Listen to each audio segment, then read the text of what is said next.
سلام، به کانال یوتیوب من خوش اومدین. من شبنم هستم، وینیپگ زندگی میکنم و توی این کانال از کانادا، وینیپگ و روزمرگیامون ویدیو درست میکنم و آپلود میکنم. من و همسرم هومن حدود 2.5 سال پیش اومدیم کانادا و ساکن وینیپگ شدیم. برای جمعه این هفته میخواستم در مورد حساب TFSA یه ویدیو درست کنم، اما هنوز چیزایی که میخواستم راجع به ویدیو جمع آوری کنم، اطلاعاتی که میخواستم کامل نشده بود. به جای حساب TFSA که این هفته نرسیدم درستش کنم، امروز یه ولاگ کوچولوی کریسمسی میذارم، چون که توی کانادا هم دیگه این روزا حال و هوای کریسمس اومده و همه جا شما تزیینات کریسمس و درخت و اینها رو میبینین. توی فروشگاه‌ها از چند هفته پیش شروع شده این حال و هوا، ولی توی خونه‌ها و اداره‌ها معمولاً تزیینات کریسمس رو میذارن بعد از لانگ ویکندی که هفته پیش داشتیم شروع میکنن، به احترام سربازا و کشته شده های جنگ میذارن، بعد از اون تزیینات رو انجام میدن. و خلاصه امروز یه کوچولو از تزیینای کریسمسی و تزیین درخت کریسمس و اینها براتون ویدیو درست کردم. همطور که تو ولاگ آخر هفته گفتم، درخت رو در آوردیم، اما قرار شد تزیینش نکنیم تا دوستامون بیان با هم تزیین کنیم.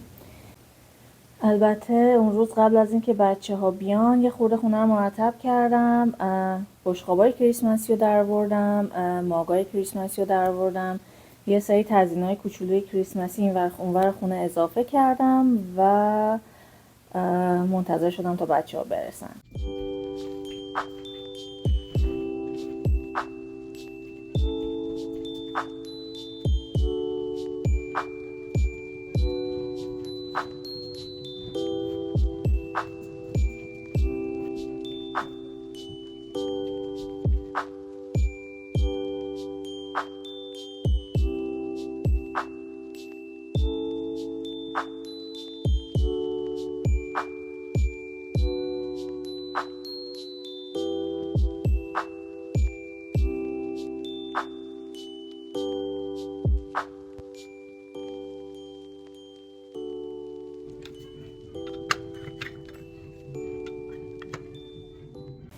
و گفتم درخت کریسمس ما یه قصه‌ای داره. ما سال اولی که کانادا بودیم یه درخت کوچولو داشتیم و سال دوم با خودمون فکر کردیم که خونمون بزرگه و اون درخت کوچولوه توی خونه جلوه‌ای نداره، بریم درخت رو عوض کنیم، یه درخت بزرگتر بگیریم.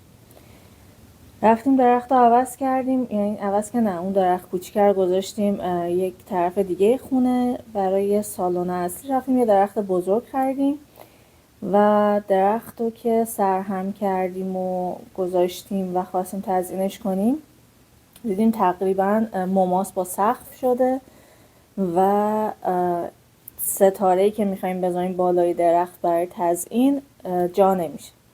سقف خونه نسبت کوتاهه، یعنی هی من میگم سقف این خونه کوتاهه، هومن میگفت نه درخت بزرگه، میگم نه درخت سایزش مناسبه.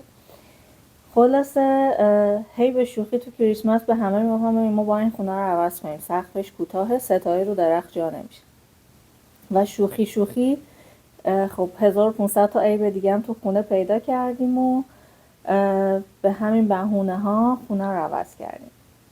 خونه رو که عوض کردیم یادمون رفت سقف با اندازه بگیریم ببینیم که خب ما الان این خونه رو عوض کردیم ستاره رو درخت جا میشه یا نه. بر همین همه بچه‌ها منتظر بودن که کریسمس بشه، ما درخت رو بذاریم ببینیم ستاره روش جا میشه یا اینکه باید خونه رو عوض کنیم سال دیگه بریم یه خونه دیگه. و اینجوری شد که 2 تا از بچه‌ها واسه تزیین کمک کردن تو تزیین درخت و کنجکاوی اومدن اینجا. خب ما پارسال چون ستاره روی درختمون جا نمیشد ستاره نخریدیم. امسال بچه‌ها که اومدن گفتن بیا اول بریم ستاره رو بخریم بیایم خونه مطمئن شیم که ستاره رو درخت جا میشه یا نه.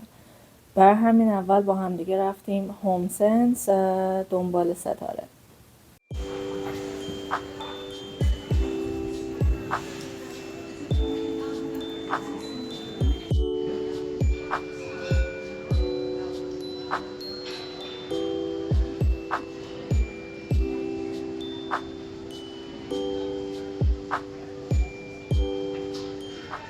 بعد از هومسنس برگشتیم خونه و من و مریم مشغول تزیین کردن درخت شدیم و ستاره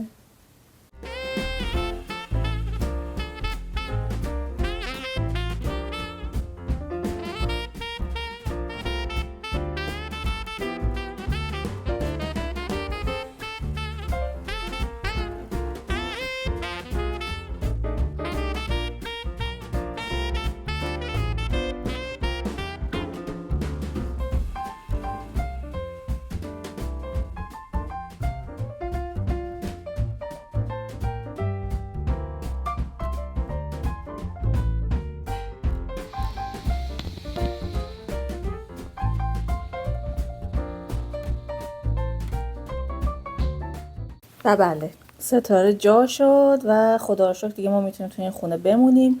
لازم نیست امسال خونه رو عوض کنیم، یه چند سالی دیگه میتونیم همینجا با خیال راحت بمونیم. خیال بچه ها هم راحت شد که دیگه لازم نیست دوباره اسباب کشی کنیم، ازشون کار بکشیم، چون اسباب کشی قبلی رو بچه ها در واقع انجام دادن، ما بیشتر فقط نظاره کردیم و مدیریت کردیم. فکر کنم خیلی بهشون فشار اومده بود دیگه، میخواستن که هر جور شده ما این خونه بمونیم. امیدوارم اگه توی ایران هستین آخر هفته خیلی خوبی رو گذرانده باشین و اگه خارج از ایران هستین آخر هفته بهتون حسابی خوش بگذره. ولاگ کوچولوی کریسمسی رو همینجا تمامش میکنم و امیدوارم که تو ویدیوی بعدی ببینمتون. مرسی که کانال رو دنبال میکنین.